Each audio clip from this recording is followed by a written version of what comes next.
The Punisher episode 32 a deadly trap. Dhruv ने अपने दोस्तों को सब सच सच बता दिया था और उसके दोस्तों ने अब उस पर विश्वास भी कर लिया था। लेकिन वहीं एक और डैनी और अमर एक कमरे के अंदर जाते हैं जहां पर पहले ही बहुत सारे लोग बैठे हुए थे जिन्होंने काफ़ी अच्छे कपड़े पहन रखे थे। फिर सभी डैनी को देखते ही खड़े हो जाते हैं। डैनी सामने लगी हुई एक कुर्सी पर जाकर बैठता है। हम सब का एक ही दुश्मन है। अगर आप में से किसी के मन में ये सवाल चल रहा हो कि अभी मदद नहीं करते हैं, एक बार कुछ गैंग ख़त्म हो जाए फिर इस मुसीबत से को देख लेंगे, लेकिन ऐसा सोचना आपके लिए बहुत बड़ी गलती होगी, क्योंकि वो जिस तरह आप हमारे आदमी को मार रहा है, कुछ ही महीनों में आप आसपास की सारी गेमिंग ख़त्म हो जाएगी। अमर कहता है, हम सब आने वाली मुसीबत का सामना करने के लिए ही है। हमें बस इस राक्षस को ख़त्म करना है जो हमारे लिए मुसीबत बन सकता है। एक आदमी कहता है। फिर डैनी बोलता है, मेरा आप सभी से एक ही सवाल है। पहला, जो ईमानदारी से उस राक्षस को ख़त्म करना चाहता है वो यहीं पर रहे और बाकी यहाँ से चले जा सकते हैं, लेकिन वहाँ से कोई भी नहीं जाता। फिर डैनी दोबारा बोलता है, अच्छा बात है कि आप सब हमारे साथ देने के लिए तैयार है। तो मेरे पास उस राक्षस की एक वीडियो है, इसमें वो हमारे आदमियों को बुरी तरह से मार रहा है। मुझे लगता है कि बात शुरू करने से पहले आप सभी को वो देख लेनी चाहिए। डैनी के इतना बोलने की बात अमर वो वीडियो चला देता है जो उस समय की है जब उस आदमी ने डैनी को कॉल की थी और उसका फ़ोन चालू रह गया था। अमर ने उसे रिकॉर्ड कर लिया था। डैनी का इरादा यहाँ पर बैठे हुए सभी लोगों को डराने का था ताकि ये ईमानदारी से मदद करे, और उन सभी को देखकर ऐसा लग भी रहा था कि उन सभी के मन में डर बैठ गया है। वीडियो को ख़त्म होने के बाद एक आदमी कहता है, ये जो बहुत ही ज़्यादा खतरनाक है, हमने नहीं सोचा था कि ये इतना भयानक होगा। आप ही बताएंगे कि इससे मारने का क्या तरीका है। हम अलग अलग हमले नहीं कर सकते, तो हमने करके देख लिए। हमारे 100 से भी ज़्यादा आदमी इसके हाथों एक बार में मारे जा चुके हैं, इसलिए इस बार हम कुछ बड़ा करना होगा जिससे ये बच नहीं पाएगा। डैनी कहता है, हमारा आपका पूरा साथ है, आप जो बोलेंगे वो हम करेंगे, हम अपनी पूरी जान लगा देंगे। वहाँ पर बैठे हुए सभी लोग डैनी से कहने लगे, मेरे पास एक रास्ता तो है जिससे उसे ख़त्म किया जा सकता है। ये उस जगह पर ज़्यादा होता है जहाँ पर बुरे काम हो रहे हैं या बुरे इंसान वहाँ पर रहो और उसे ख़त्म करता है। अब हमें करना यह है कि एक बहुत बड़ा जाल बिछाना है जिसमें ये फंस जाए, और इसके लिए आप सभी को अपने सारे लोगों के साथ आएंगे और उन सभी के पास बेहतरीन हथियार होने चाहिए जिससे वो ज़्यादा से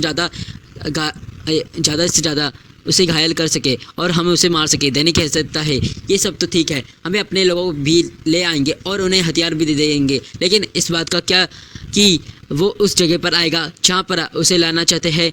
एक आदमी कहता है, वो ज़रूर आएगा, मैंने अपने लोगों को इस काम पर पहले ही लगा दिया है। मेरे लोग बच्चे और औरतों को उठाकर एक ही जगह पर इकट्ठा कर रहे हैं और साथ ही मैंने ये बात हर जगह फैलाना भी शुरू कर दिया है कि वहाँ पर उनके साथ बहुत बुरा होने वाला है। बहुत जल्दी ये बात उस तक पहुँच जाएगी, और जहाँ तक मुझे पता है कि वो हर चीज़ समझ सकता है, तो वह वहाँ पर ज़रूर आएगा उन सभी को बचाने के लिए। डैनी कहता है, और अगर वो नहीं आएगा तो एक आदमी पूछता है, अगर वो नहीं आया तो हर घंटे वहाँ पर मौजूद बच्चे और औरत की लाश गिननी शुरू हो जाएगी और उसकी एक लाइव वीडियो चलेगी जिसमें उनका दर्द साफ नज़र आएगा और उसे देखकर तो उसे आना ही होगा। डैनी कहता है, अगर ऐसी हम सबके नज़रों में आकर ऐसा काम करेंगे तो उस राक्षस से पहले हमें पुलिस और कानून से निपटना होगा। एक आदमी बोलता है, जो देखने में काफ़ी मोटा नज़र आ रहा था, कुछ नहीं होगा, मैंने पुलिस को पहले ही वहाँ से दूर रहने के लिए बोल दिया है, और अगर पुलिस फिर भी वहाँ पर आती है तो हम उन्हें भी पकड़ कर उन्हें बच्चों और औरतों के साथ रख लेंगे, जिसके बाद किसी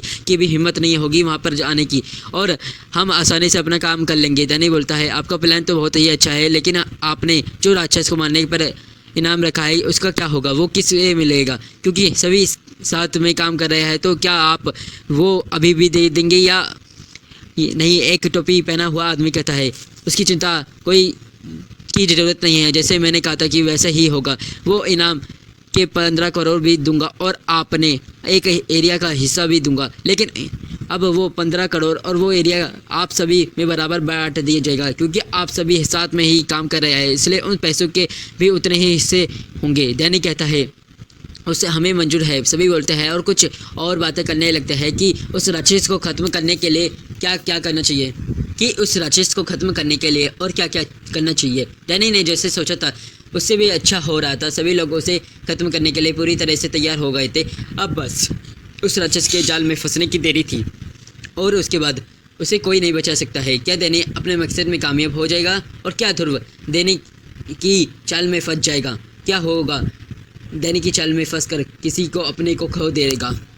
द पनिशर एपिसोड 33। ध्रुव को अपने ऊपर आने वाले खतरे का बिल्कुल भी एहसास नहीं हो रहा था। वो तो अपने दोस्तों को सब कुछ बताने के बाद बहुत ही ज़्यादा खुश हो रहा था और तीनों बैठकर आपस में बातें कर रहे थे। अब मैंने तुम दोनों को सब कुछ बता दिया है, लेकिन ये निशा को नहीं बता सकता हूँ। वो मुझे कुछ करने ही नहीं देगी। बाकी तुम समझ सकते हो मेरी मजबूरी। तो अब तुम्हें मेरी मदद करनी होगी। मैं तो बस उसे यह नहीं बता सकता हूँ। तुम उसे कुछ ऐसा बताओ जिससे वो नाराज़ ना हो। ध्रुव कहता है बस इतनी सी बात है, इसके लिए तो हमारे पास बहुत ही अच्छा उपाय है। विशाल कहता है और वो क्या है? ध्रुव पूछता है तुम निशा के लिए एक पार्टी रख दो और उसमें तुम उसे अपने दिल की बात बता देना और हम उससे कहेंगे देंगे कि उस दिन वो एक नाटक है, ताकि तुम उस गुस्से में कुछ दिन ध्रुव के पास न जाओ और ये अच्छे से सारा काम कर ले। विशाल कहता है बड़ी दूर की सोच रहे, हमारी इतना कुछ कैसे कर सोच लिया? तुम्हारी अभी तो एक लड़की के साथ दोस्ती हुई है, उसने तुम्हें इतना कुछ सिखा दिया। सचिन कहता है ये सब छोड़ो, मुझे विशाल का आइडिया काफ़ी अच्छा लगा है और हम ऐसा ही करेंगे। ध्रुव कहता है। कुछ देर के बाद ध्रुव फिर से कहता है मैं बाहर पार्टी की तैयारी के लिए जा रहा हूँ और तुम्हें मैं बता दूँ कि कहाँ आना है। तुम दोनों को अपने सभी दोस्तों को वहाँ पर बुला लेना और निशा को भी वहाँ पर बुला लेना। तुम दोनों का काम है। ध्रुव कहता है। विशाल और सचिन हाँ भर देते हैं और ध्रुव वहाँ से चला जाता है। कुछ ही घंटे में सारा काम हो जाता है और ध्रुव एक बहुत ही अच्छी जगह को पार्टी के लिए बुक कर लेता है और वहाँ पर उसके दोस्त भी आने शुरू हो जाते हैं। थोड़ी देर का इंतजार करने के बाद निशा विशाल और सचिन के साथ वहाँ पर आ जाती है और ध्रुव को देखते हैं जो अपना चेहरा दूसरी तरफ कर लेता है। उसके देखने से लग रहा था कि वो ध्रुव से नाराज है। ध्रुव उसके पास जाता है और उसके हाथ पकड़कर कहता है तो तुम्हें ये सब कैसा लगा? ये सब कुछ तुम्हारे लिए है जो मैं कब से करना चाहता था। मुझे तुमसे कोई बात नहीं करनी है। निशा कहती है तुम दोनों लड़ो मत। उस दिन वो एक नाटक था जो ध्रुव ने हमारे कहने पर किया था ताकि वो तुम्हारे लिए ये सब कुछ तैयार कर सके और तुम्हें एक बहुत ही अच्छा सरप्राइज दे सके। विशाल कहता है क्या ये सच है? निशा पूछती है और नहीं तो क्या ये सब कुछ तुम्हारे लिए है और उस दिन के लिए मुझे माफ़ कर दो। ध्रुव कहता है और निशा के हाथ पर हाथ रखता है। फिर निशा इधर उधर देखती है। वो जगह देखने में बहुत ही सुंदर थी और सब कुछ देखने के बाद निशा के चेहरे पर मुस्कान आ जाती है। ठीक है मैंने तुम्हें माफ़ कर दिया, लेकिन आगे से ऐसा मत करना। निशा कहती है वैसे ये पार्टी केवल इस काम के लिए नहीं है कि तुम मान जाओ। मैंने ये पार्टी किसी खास चीज़ के लिए रखी है। ध्रुव कहता है और वो क्या है? निशा पूछती है। ध्रुव मुस्कुराता है और निशा का हाथ पकड़कर स्टेज पर ले जाता है और फिर उसके सामने घुटनों पर बैठकर उसके आगे अंगूठी कर देता है। क्या मुझसे शादी करोगी? ध्रुव उस सबके सामने निशा से ये पूछता है। निशा बहुत ही ज़्यादा हैरान हो जाती है और अपने चेहरे पर हाथ रख लेती है। विशाल और सचिन से तो बहुत ही ज़्यादा हैरान हो गए थे। उन्होंने बिल्कुल नहीं सोचा था कि ध्रुव शादी के लिए ही पूछ लेगा। वो तो बस एक छोटी सी पार्टी की उम्मीद कर रहे थे, लेकिन ध्रुव ने तो इतना कुछ कर दिया था। निशा मुस्कुराते हुए हाँ कह देती है मैं तुमसे शादी करूंगी। इतना बोलने के बाद निशा अपने हाथ ध्रुव के सामने कर देती है। ध्रुव अंगूठी निशा की अंगुली में डालता है और खड़ा हो जाता है। ध्रुव के ऐसा करते ही वहाँ पर मौजूद सभी लोग तालियां बजाने लगते हैं। जहाँ एक और ध्रुव और निशा इतने खुश थे, वहीं एक और 20 से 30 गुंडे एक जगह के पास खड़े थे। इस जगह पर अक्सर पार्टी होती रहती है और यहाँ पर काफ़ी अमीर परिवार के लड़कियाँ आते हैं। अगर हमें उन्हें उठा ले तो ये बात हर जगह फैल जाएगी और हमारा काम भी जल्दी हो जाएगा। एक गुंडा कहता है तो तुमने पता नहीं क्या कि आज यहाँ पर कौन कौन आया है? दूसरा गुंडा पूछता है उससे हमें क्या करना है? हमें तो बस उनको उठाने से मतलब है। जितनों को हो सके उठा लो और चलो यहाँ से। पहले वाला गुंडा कहता है ये वही जगह थी जहाँ पर ध्रुव निशा को लेकर आया था और उस जगह पर ध्रुव की ही पार्टी चल रही थी। वे सभी गुंडे पार्किंग में खड़े हो जाते हैं और इंतजार करने लगते हैं कि कौन वहाँ से पर आता है। कुछ देर के बाद एक लड़का वहाँ पर आता है। तभी एक गुंडा उसके सामने जाकर उसके सर पर वार करता है और उसे बेहोश कर देता है। पहला शिकार तो मिल गया। अब देखते हैं और कौन आता है। वो गुंडा कहता है मुझे लगता है कि हमें अलग अलग जगह पर इंतजार करना चाहिए। ये ज़रूरी थोड़ी है कि सभी यहाँ पार्किंग में आएंगे, कुछ को हम बाहर से ही उठा लेंगे। एक गुंडा कहता है ठीक है तो यही करते हैं। हम वैसे भी काफ़ी लोग हैं तो 3 ग्रुप बना लेते हैं, अलग अलग काम करते हैं। और पहले वाला कहता है जिसके बाद में अलग अलग हो जाते हैं। कुछ ही घंटे में वो गुंडे काफ़ी लोगों को उठा लेते हैं और इनमें से काफ़ी ध्रुव के दोस्त ही थे जिनको उसने वहाँ पर बुलाया था। मुझे लगता है कि अब हमें यहाँ से चलना चाहिए। एक गुंडा कहता है अभी नहीं बॉस ने काफ़ी लोगों को लाने के लिए कहा था और इसमें लड़कियां बहुत कम है, कुछ और उठाओ तभी हमारा काम बनेगा और हम उसका शिकार कर पाएंगे। पहला गुंडा कहता है अब क्या होगा, क्या ध्रुव अपने दोस्तों को बचा पाएगा या खुद दैनिक का ये जाल में फंस जाएगा।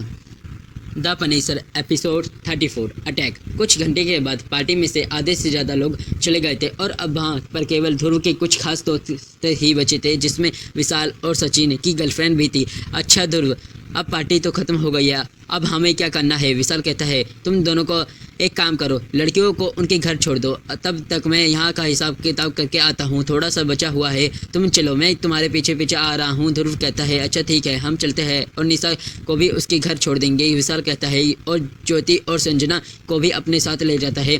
अब वहाँ पर केवल ध्रुव ही बचा था। वहीं एक और वह सभी गुंडे जाने की तैयारी कर रहे थे क्योंकि उन्हें काफ़ी लोगों को उठा लिया था।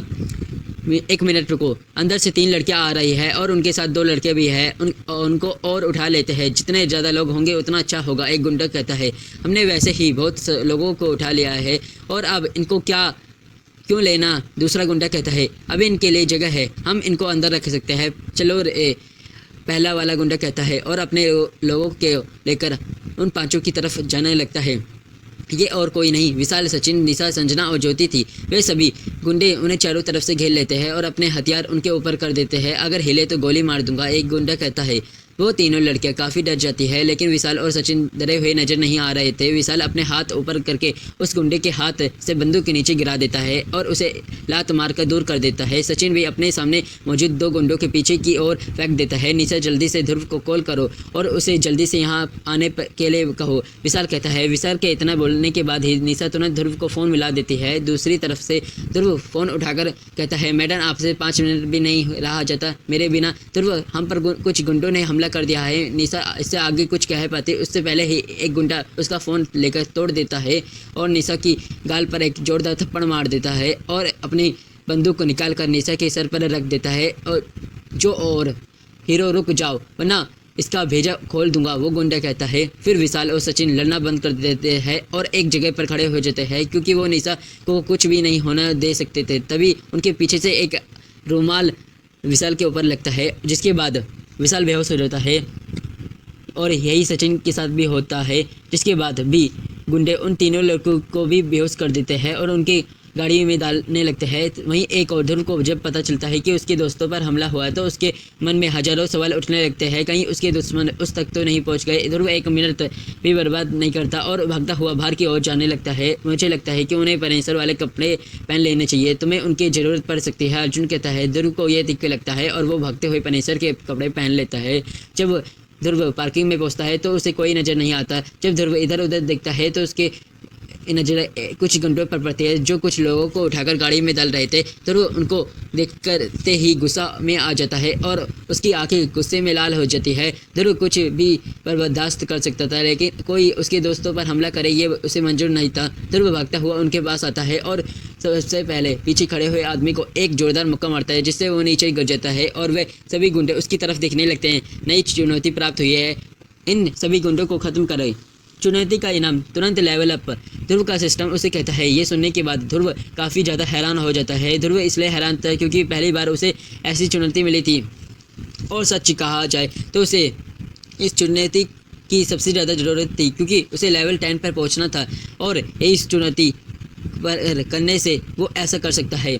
अब तो मैं भी तुम्हें नहीं रोकने वाला, इन सबको ख़त्म करो और चुनौती को पूरा करो। अर्जुन कहता है कौन है वे तू, एक गुंडा ध्रुव की तरफ आते हुए कहता है, लेकिन तभी ध्रुव कुछ नहीं बोलता और एक मुक्का उसे गुंडे के सर पर मारता है, जिससे उस गुंडे की गर्दन की हड्डी टूट जाती है और वो नीचे गिर जाता है। अपने आदमी को ऐसी हालत में देखकर बाकियों को और भी ज़्यादा गुस्सा आ जाता है और वह सभी ध्रुव की तरफ बंदूकें कर लेते हैं, लेकिन इस समय ध्रुव उनकी सोच से भी ज़्यादा तेज और बहुत ज़्यादा तेज़ी से एक जगह से दूसरी जगह पर जाता है। वे गुंडे ध्रुव के ऊपर निशाना नहीं लगा पा रहे थे। घूमना बंद करो और इन सभी को ख़त्म करो, इससे पहले यहाँ पर कोई और आ जाए। ध्रुव अर्जुन कहता है। ध्रुव तेज़ी से एक गुंडे की तरफ जाता है और उसकी बंदूक को उसी की तरफ मोड़कर गोली चला देता है, जिससे वो गुंडा वहीं पर मर जाता है। वहीं पर लगभग 10 गुंडे थे, जिसमें से 2 मारे गए थे और एक घायल था। ध्रुव यहीं पर नहीं रुकता, वो अगले की तरफ जाता है और उसकी भी गर्दन तोड़ देता है। लेकिन जब ध्रुव एक और की तरफ जाने लगता है, तभी एक गोली उसके पेट में लग जाती है और जिससे वो दर्द से अपने पेट पर राहत रख लेता है और एक खंबे से पीछे चले जाता है। 5 HP कम हो गई है, 40 बची है 45 में से। सिस्टम कहता है, क्या ध्रुव एक बार फिर राक्षस में बदल जाएगा? क्या होगा उसके दोस्तों का? क्या वह बच पाएंगे? The Punisher episode 35 evolve. अब तक हमने देखा, अब तुम में से कोई भी नहीं बचेगा, ध्रुव कहता है और तेजी से खंबे के पीछे से निकलता है और अपने सामने आने वाले एक आदमी के सीने पर मुक्का मारता है, जिससे वो वहीं पर गिर जाता है और दोबारा नहीं उठता। फिर ध्रुव एक के बाद एक की तरफ जाता है और सभी को ख़त्म कर देता है। सभी को हराने के बाद ध्रुव गाड़ी की तरफ जाता है, जिसमें उसके दोस्त को डाल रखा था। लेकिन ध्रुव तुरंत ही हैरान हो जाता है, गाड़ी में उसके दोस्त नहीं थे, बल्कि गाड़ी में कुछ और ही लोग थे जिनको इन गुंडों ने पार्टी में से उठाया था। यहाँ पर मेरे दोस्त नहीं है तो वह कहाँ गए? ध्रुव कहता है। ध्रुव उन गुंडों की तरफ देखता है जिनमें से एक अभी भी जिंदा था। ध्रुव उसके पास जाता है और उसका उठाकर पूछता है, मेरे दोस्त कहाँ पर है? मुझे उनका फ़ोन आया था कि तुम लोगों ने उन पर हमला कर दिया है, तो बताओ वो कहाँ पर है, नहीं तो तुम्हें यहीं फाड़ दूंगा। मैं नहीं जानता तुम्हारे दोस्त कौन है। हम 3 ग्रुपों में लोगों को उठा रहे थे, शायद उनमें से किसी ने उन्हें उठा लिया हो। वो गुंडा कहता है, कहाँ पर लेकर जाने वाले थे तुम इन सबको? बताओ मुझे। ध्रुव बोलता है, दैनी के पास। वो एक राक्षस को ख़त्म करने के लिए इनको इकट्ठा कर रहा है। तुम्हें उसकी जगह इंटरनेट पर बहुत ही आसानी से मिल जाएगी, लेकिन तुम वहाँ पर गए तो मर जाओगे। वो गुंडा कहता है। ध्रुव को गुस्सा आ जाता है और वो अपना मुक्का उस गुंडे के सर पर मारता है, जिससे वो वहीं पर मर जाता है। ये ज़रूरत तुम्हें ख़त्म करने की तैयारी कर रहे हैं। अर्जुन कहता है, मुझे फ़र्क नहीं पड़ता, उन्होंने मेरे दोस्तों को उठाया है, मैं उन्हें जिंदा जला दूंगा। ध्रुव कहता है। तभी ध्रुव को एक सिस्टम से नोटिफिकेशन मिलता है, चुनौती पूरी हुई, अब आपका लेवल 10 पर हो गया है। अगले 2 मिनट में आपका शरीर इवॉल्व होने शुरू कर देगा। मैंने यह नहीं सोचा था कि तुम्हें जल्दी से जल्दी किसी ऐसी जगह पर जाना होगा जहाँ पर कोई ना हो। तुम्हारा पास केवल 2 मिनट ही है, जल्दी करो। अर्जुन कहता है, मैं नहीं जानता तुम्हारे, पहले मुझे अपने दोस्तों को बचाना है। ध्रुव कहता है, उसका समय नहीं है, तुम इवॉल्व होने वाले हो, बाकी कुछ मैं तुम्हें बाद में बताऊंगा, जल्दी से यहाँ से दूर जाओ। अर्जुन कहता है। अब ध्रुव के पास अर्जुन की बात मानने के अलावा और कोई रास्ता नहीं था, इसलिए वह वहाँ से दूर भागता है और उस होटल की छत पर चला जाता है। वहाँ पर कोई भी नहीं था। ध्रुव दरवाजा बंद कर देता है। ध्रुव अर्जुन से कुछ पूछ पाता उससे पहले ही उसे अपनी सिस्टम की आवाज़ आती है। इवॉल्व होना शुरू हो रहा है। इसी के साथ ध्रुव के अंदर दर्द उतरना शुरू हो जाता है और वो अपने घुटनों के बल गिर जाता है। ये क्या हो रहा है? मुझे इतना दर्द क्यों हो रहा है? मुझे ऐसा लग रहा है कि मेरी सारी हड्डियाँ टूट रही हो, बताओ मुझे कुछ। ध्रुव कहता है, थोड़ी सा दर्द बर्दाश्त कर लो, नतीजा अच्छा ही होगा। अर्जुन कहता है, लेकिन वो दर्द बहुत ज़्यादा था, इतना ज़्यादा दर्द था तो उसे राक्षस बनते समय भी नहीं होता था।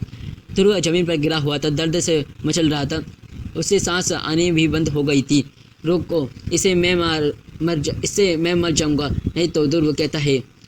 लेकिन अर्जुन कुछ नहीं बोलता है। आधे घंटे के बाद भी ध्रुव को उतना ही दर्द हो रहा था। उसके अंदर से उसकी हड्डियाँ टूट रही थी और उनकी जगह नई हड्डियाँ आ रही थी जो उनसे भी ज़्यादा मजबूत थी, जिसकी वजह से ध्रुव को और भी ज़्यादा दर्द हो रहा था। ध्रुव की बहुत बुरी हालत हो रही थी। वो पहली बार इवॉल्व हो रहा था और उसे इस चीज़ की कोई जानकारी भी नहीं थी कि इस चीज़ से बचा कैसे जाए। 1 घंटे तक और वो ऐसे ही दर्द में रहता है। उसके बाद उसे अपने सिस्टम की आवाज़ आती है। इवॉल्व प्रक्रिया पूरी हुई, अब आप एक सुपर ह्यूमन बन चुके हैं। सिस्टम आगे भी कुछ बताता है, लेकिन ध्रुव की हालत बहुत ही ज़्यादा ख़राब थी। वो बहुत ज़्यादा कमज़ोर हो गया था, जिसकी वजह से वो बेहोश हो जाता है। वहीं एक गाड़ी के अंदर ध्रुव के दोस्तों को लेकर जाया जा रहा था। वो गाड़ी एक बड़ी सी जगह में रुकती है और वहाँ पर कुछ और लोग आ जाते हैं। हम काफ़ी लोगों को लेकर आए हैं, इन्हें अंदर ले जाओ, एक गुंडा कहता है। तभी वहाँ पर अमर भी आ जाता है। बहुत अच्छे, इतने लोगों को बचाने के लिए तो उसे आना ही होगा, अमर कहता है और वहाँ से अंदर चला जाता है। अंदर कम से कम लोगों को बंद कर रखा हुआ था, जिसमें ज़्यादातर लड़कियां और औरतें थीं। और वहाँ पर काफ़ी बच्चे भी थे और कुछ आदमी और लड़के। इन सब की एक वीडियो बनाओ और उसे इंटरनेट पर डाल दो। एक बार वो कैसे भी इस वीडियो को देख ले तो उसे ज़रूर ही यहाँ पर आना होगा। अमर कहता है, लेकिन सर वो एक राक्षस है, फिर वो उस वीडियो को कैसे देखेगा? एक गुंडा पूछेगा। है पहले हमने भी यही सोचा था, लेकिन वो एक राक्षस नहीं है, वो एक इंसान है जो अजीब से कपड़े पहनकर घूमता है और अपने आप को फनीसर बोलता है। कुछ दिन पहले जब उसने हमारे लोगों को मारा था तो उनमें से एक जिंदा बच गया था और उसने सब कुछ अपनी आंखों से देखा था, लेकिन वो घायल था और कुछ समय पहले ही उसे होश आया है और उसने हमें उसके बारे में सब कुछ बता दिया है। अमर कहता है, मुझे भी लगा था कि एक राक्षस बिना किसी की नज़रों में आए किसी कहीं भी कैसे छुप सकता है, जरूर इसके पीछे कोई तो होगा। वो गुंडा कहता है, अब तुम्हें ये सब छोड़ो और जो तुम्हें कहा गया है वो करो। हमने पूरी तैयारी कर दी है, अब बस उसके आने की देरी है, उसके बाद उसकी खेल ख़त्म कर देंगे। अमर कहता है, क्या ध्रुव का राज सबके सामने खुल जाएगा? क्या वो अपने दोस्तों को बचा पाएगा? क्या कुछ बदलाव आएंगे उसके इवॉल्व होने के बाद? अपने सभी सवालों को जानने के लिए सुनते रहिए द पनीसर।